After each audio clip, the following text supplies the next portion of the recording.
Protect your DNA. BioPQQ can promote formation of new mitochondria. Infowarsstore.com. Today was a deadline for legal briefs to be filed by the government in defense of Trump's travel ban to certain countries. And of course, that was going to be done today. Either way, it looks like this case is going to go before the Supreme Court, win or lose. Now, we've had a lot of national security advisors and foreign policy officials, State Department officials who have now weighed on this. We also have 100 tech companies that have weighed in on the so-called Trump travel ban. And let me just say this.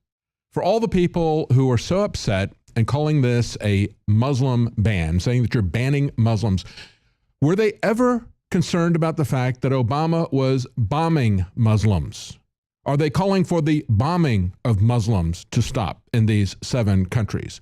Understand that in all 7 of these countries, as we will see, we have not only bombings going on, but troops being put there, with the possible exception of Iran. And of course, things are heating up there as well. But in all the other 6 countries, we do have American forces on the ground, and there are bombing campaigns that are being carried on by us or directly or by our surrogates.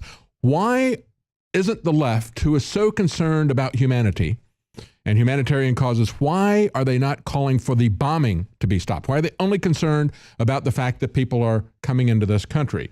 Now we see, as we see Madeleine Albright, Condoleezza Rice, former CIA directors, Michael Hayden, Michael Morrell, understand that these people are all on the same side.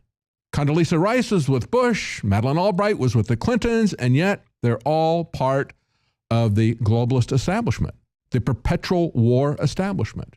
That's what we see. They are opposing Donald Trump on this travel ban. They want to use this as an excuse to bring people into this country. We first see tech leaders have put together nearly 100 companies and a legal brief, have filed a sympathetic brief here in this argument going before the court. They said that it inflicts significant harm on American business. And I have to ask them, really, why would that be? Because these are the companies, these tech companies, that want to use H-1B visas. They want to bring people in and use them to replace American engineers at half the price or less. This is also something we've seen from Disney, using a variant of that to bring people in and tell the American workers, you're going to have to train your replacements from a foreign country or you won't get any severance pay.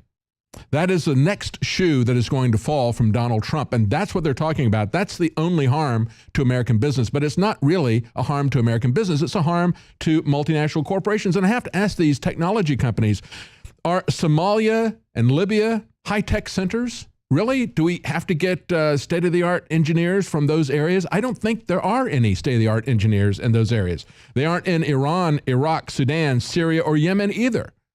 Those are not places that you go to get tech geniuses like Albert Einstein or to replace American engineers, because you can't find anybody that has that level of knowledge, training, sophistication, whatever in America. No, that's not the case.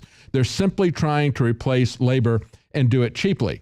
And then they come in and they say multinational companies, this is what the Silicon Valley companies say. They say multinational companies will have a strong incentive to base operations outside the United States or to move or hire employees and to make investments abroad.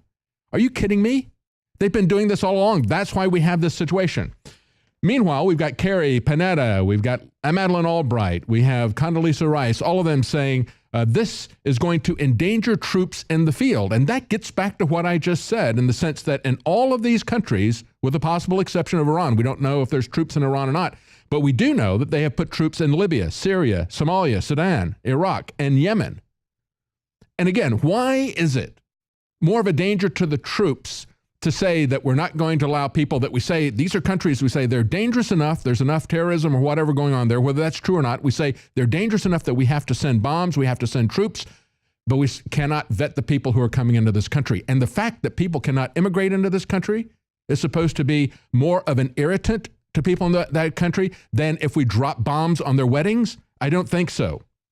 Meanwhile, we have the anti-Trump protesters are blocking ambulances that are trying to rush people to the hospital. This is something that we knew was coming. I reported on this, and actually I put a poll up on my Twitter account back on January the 20th saying laws have been introduced in multiple states to fine protesters blocking the roads or to remove penalties for accidental hitting of protesters when they block the road. Do you agree. And 87% of the people said, yes, they do agree, essentially. And now we have seen an actual case of that, not a theoretical situation. We've now seen an actual case where anti-Trump protesters blocking the road blocked an ambulance that was trying to get somebody to the hospital. See, that is not a protest. It is not a demonstration. That is a violence, a riot. It is an infliction on other people's rights, and it is not free speech. We need to distinguish between those two things.